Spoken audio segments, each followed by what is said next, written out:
Minasang konnichiwa. Perkenalkan, nama saya Mariana Tricia Limbong dengan NIM 23120610002. Saya dari Prodi Pendidikan Bahasa Jepang. Di sini saya akan mempresentasikan salah satu sastra dan seni tradisional Jepang yaitu kabuki. Kabuki ditulis dengan 3 karakter kanji yaitu uta yang berarti lagu, mai yang berarti tarian, dan ki yang berarti seniman. Awalnya, karakter ki ditulis dengan seperti ini, yang artinya lebih mengarah ke seniman, wanita atau perempuan penghibur. Namun, kemudian diubah menjadi seperti ini, kanji ki yang seperti ini, yang artinya seniman atau orang yang memiliki keterampilan, seperti yang digunakan sekarang, sehingga menjadi kabuki. Penamaan ini bukan tanpa alasan, karena kabuki memang merupakan perpaduan dari 3 unsur utama yaitu musik, tarian, dan akting. Oleh karena itu, kabuki tidak hanya sekedar teater biasa, tetapi merupakan seni pertunjukan yang kompleks dan kaya akan nilai budaya. Selanjutnya, kita akan membahas sejarah kabuki. Sejarah kabuki dimulai pada tahun 1603 oleh seorang wanita yang bernama Izumo no Okuni. Ia pertama kali tampil di kuil Kitano Tenmangu di Kyoto dengan pertunjukan tari yang diiringi lagu populer pada masa itu. Hal yang membuat Okuni berbeda adalah gaya penampilannya yang unik. Ia sering memakai pakaian seperti laki-laki dan bertingkah laku aneh atau nyentrik yang pada saat itu disebut sebagai kabukimono.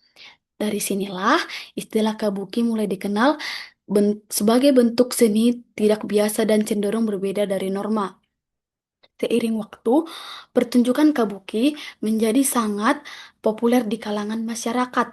Banyak kelompok mulai meniru gaya Okuni, sehingga muncul berbagai jenis kabuki seperti Onna kabuki, yaitu kabuki yang dimainkan oleh perempuan. Yang kedua itu Wakushu kabuki, yaitu kabuki yang diperankan oleh remaja laki-laki. Namun, kepopuleran ini juga membawa dampak negatif.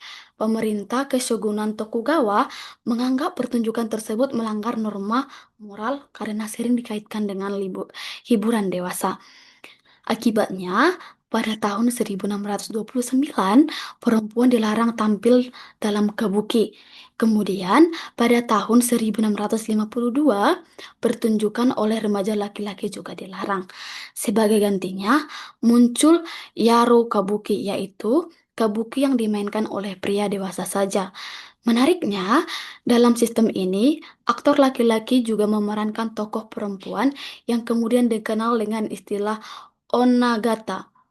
Kabuki terus berkembang pada masa periode Edo dan menjadi salah satu hiburan utama masyarakat kota.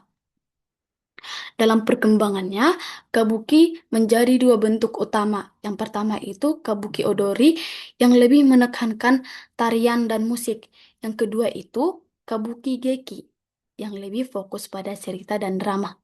Perubahan ini terjadi karena pemerintah ingin mengurangi unsur hiburan yang tidak dianggap bermoral, sehingga kabuki berkembang menjadi seni teater yang lebih terstruktur dan memiliki cerita yang kuat.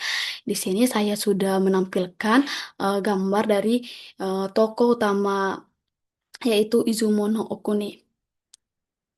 Selanjutnya, di sini saya akan membahas ciri khas dan karakteristik kabuki. Yang pertama, dari segi visual. Kabuki menggunakan riasan wajah khas yang disebut kumadori. Makeup ini menggunakan warna-warna mencolok seperti merah. Teman-teman bisa lihat seperti gambar yang sudah saya cantumkan untuk menunjukkan keberanian atau kekuatan dan biru untuk menunjukkan karakter jahat. Hal ini membantu penonton memahami karakter hanya dari penampilannya. Kedua, gerakan dalam kabuki sangat dramatis dan dilebih-lebihkan. Aktor tidak hanya berbicara, tetapi juga menggunakan gerak tubuh dan ekspresi wajah yang kuat untuk menyampaikan emosi. Ada juga pose khas yang disebut mie, yaitu saat aktor berhenti sejenak dalam posisi tertentu untuk menekankan emosi penting. Dalam cerita, biasanya pose ini dilakukan pada momen klimaks sehingga menarik perhatian penonton. Yang terakhir itu, dari segi panggung, kabuki memiliki desain yang unik. Salah satunya adalah hanamichi, yaitu jalan yang melewati pohon. Melalui jalan ini, aktor bisa masuk dan keluar panggung sambil berinteraksi lebih dekat dengan penonton, seperti pada gambar. Selanjut Selanjutnya, selain itu, kabuki juga menggunakan berbagai teknik panggung yang canggih, seperti seiri, yaitu bagian panggung yang bisa naik turun. Chuzuri, yaitu teknik menggantung aktor dari atas untuk menciptakan efek dramatis seperti adegan hantu. Dari segi musik, kabuki juga sangat khas. Musik dibagi berdasarkan posisi sumber suara. Yang pertama itu Gidayubushi, yaitu musik dari sisi kanan panggung. Yang kedua itu Giza Ongako, yaitu musik dari sisi kiri panggung. Dan yang terakhir Debayashi, yaitu musik musik yang dimainkan langsung di atas panggung. Semua unsur ini membuat pertunjukan kabuki terasa hidup, dinamis, dan tidak membosankan. Selanjutnya, jenis peran dalam kabuki. Nah, dalam kabuki, semua aktor adalah laki-laki. Salah satu peran yang paling unik adalah onagata, yaitu aktor laki-laki yang memerankan perempuan. Menjadi Onagata bukan hal yang mudah, karena mereka harus mempelajari cara berjalan, berbicara, dan berperilaku seperti wanita secara detail. Selain itu, terdapat juga berbagai jenis karakter lain seperti pahlawan yang kuat, penjahat yang licik, dan tokoh rakyat biasa. Setiap karakter memiliki gaya akting dan ekspresi yang berbeda-beda. Hal ini menunjukkan bahwa kabuki tidak hanya mengandalkan cerita, tetapi juga kemampuan aktor dalam menghidupkan karakter. Selanjutnya, saya akan membahas cerita dalam kabuki. Cerita dalam kabuki biasanya diambil dari sejarah Jepang, kehidupan samurai, serta kisah cinta dan pengorbanan.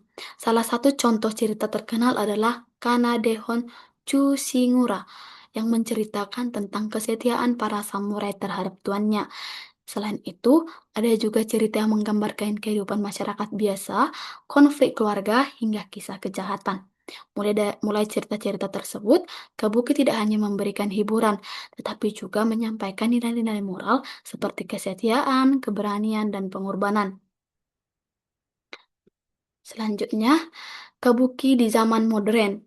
Meskipun kabuki merupakan seni tradisional hingga saat ini, kabuki masih terus dilestarikan di Jepang. Pertunjukan kabuki masih dapat ditonton di berbagai tempat, salah satu di Kabukiza Theater yang merupakan teater kabuki paling terkenal di Tokyo. Selain itu, kabuki juga telah diakui sebagai warisan budaya dunia dan menjadi salah satu daya tarik wisatawan Jepang.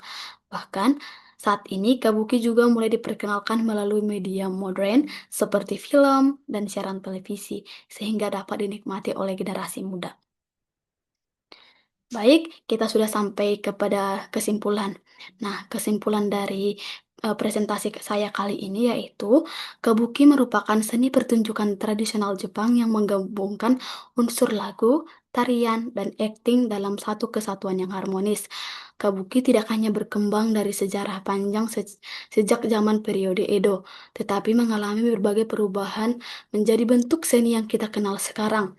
Keunikan kabuki terlihat dari berbagai ciri khasnya, seperti make up kumadori, gerakan yang dramatis, penggunaan panggung yang inovatif, serta pesan Onagata yang menunjukkan kemampuan akting yang tinggi. Selain sebagai hiburan, kabuki juga mengandung nilai-nilai kehidupan seperti kesetiaan, pengorbanan, dan keberanian yang disampaikan melalui cerita-ceritanya. Oleh karena itu, kabuki bukan hanya sekedar pertunjukan, tetapi juga merupakan bagian penting dari identitas dan warisan budaya Jepang yang masih dilestarikan hingga saat ini. Baik, sekian presentasi yang bisa saya sampaikan mengenai salah satu sastra dan seni tradisional Jepang, yaitu kabuki. Saya harap materi yang saya sampaikan dapat menambah wawasan teman-teman semuanya. Terima kasih, arigatou gozaimashita.